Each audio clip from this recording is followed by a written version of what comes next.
Good morning. Hello, everybody.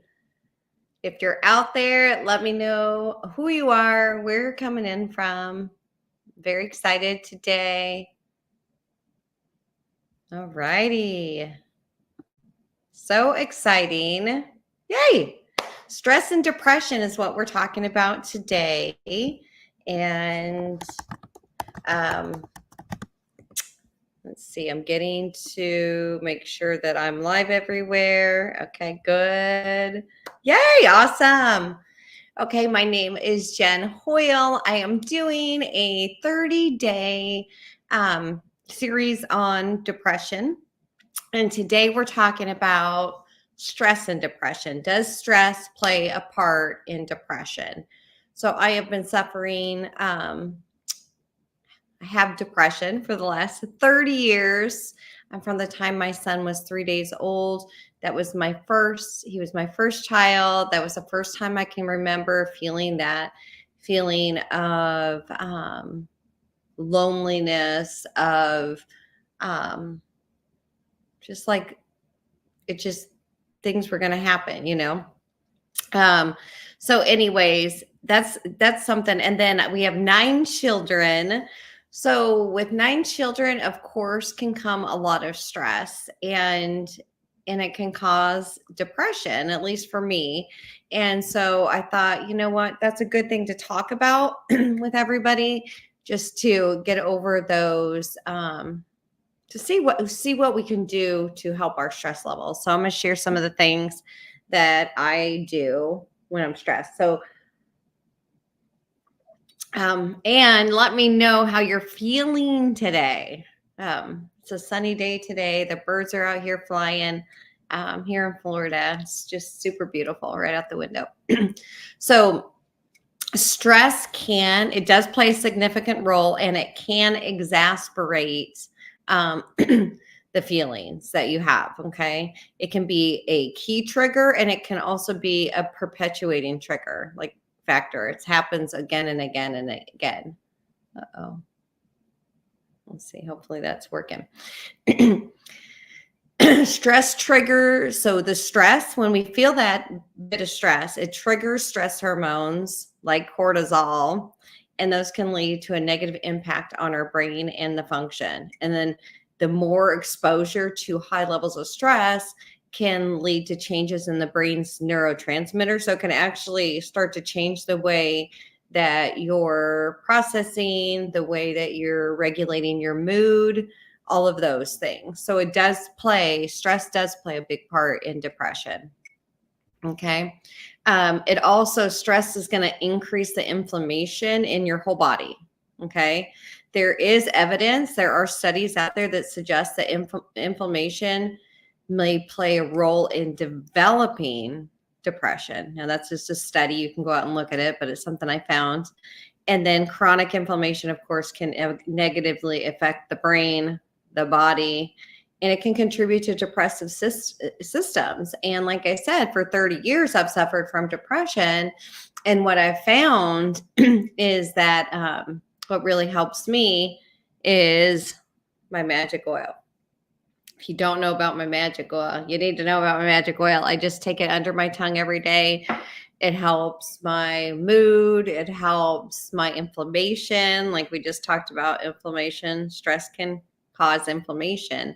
So my magic oil helps a ton with that.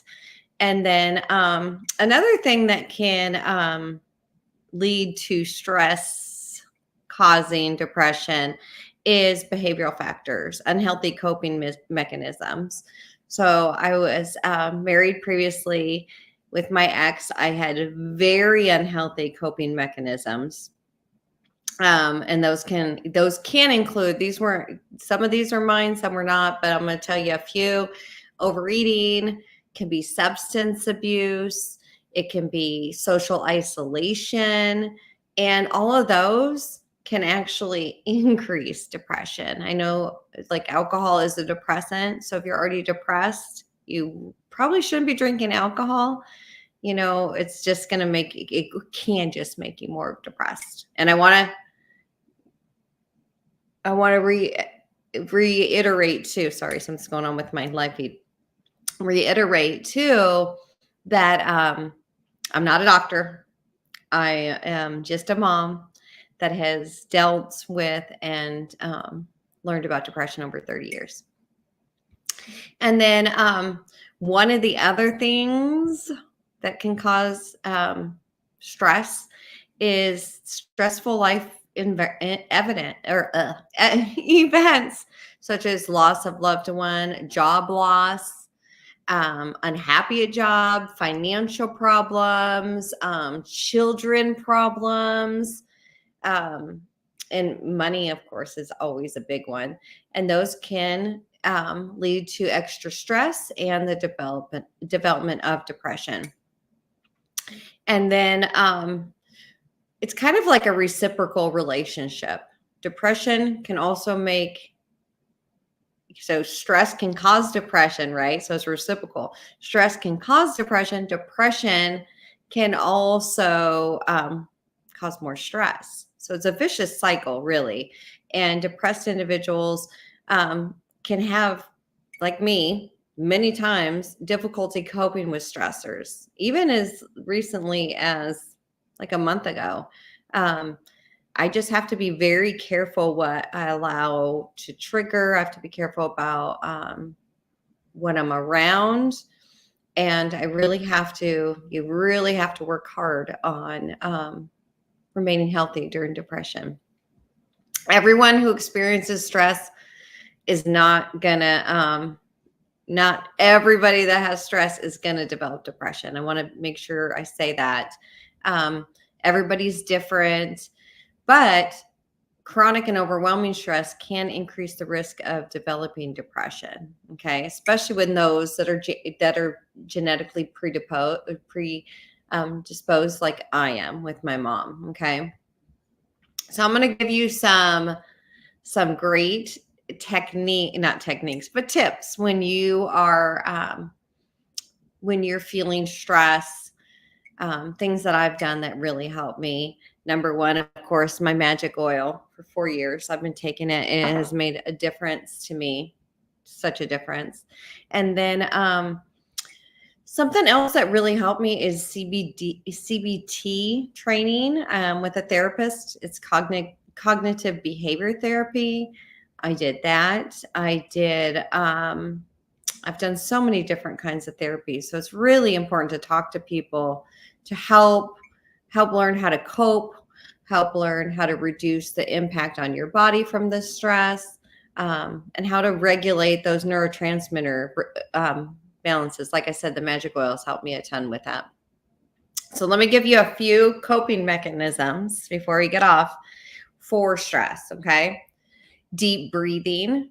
And if you don't know how to do those, do a little quick Google, or you can ask me. But just mindful meditation, plant your feet, take deep breaths, and you'll be surprised how much deep breaths can do. Or even just stepping outside and breathing in the air, the nature. I always feel God in the wind. So whatever that looks like for you, just take those deep breaths. Okay. Physical activity is another one that's amazing. You get out there and you release all those endorphins. Releasing endorphins releases stress. So it can be walking, jogging, yoga, swimming, kayaking, marching in place, sit-ups, whatever you do while you're watching TV. Stop at the commercials. I used to do that, work out on the commercials. So you can do that. Time management. Here's the good one, because this girl, I get so stressed out when I'm not organized. So the more organized you get, the more time management you get, it just helps. It helps the stress. It helps the depression.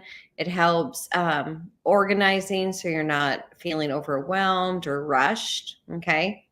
And then social support, of course, talking to friends, family, therapist, anyone you trust, somebody that you can go to for emotional support and a sense of connection during the stressful time. And then lastly, healthy, balanced diet. And we're going to get into that later at another date. but that's balanced diet, getting enough sleep, which is another thing I don't do. So I've been having to really work on that. Reduce caffeine, reduce alcohol consumption. All of those can, contribute to a better, less stressful life. So I just wanted to tell you those. Remember, I'm not a doctor, but I am a mom who's been suffering from depression for 30 years. This is what has worked for me. I hope it works for you, gives you some kind of relief.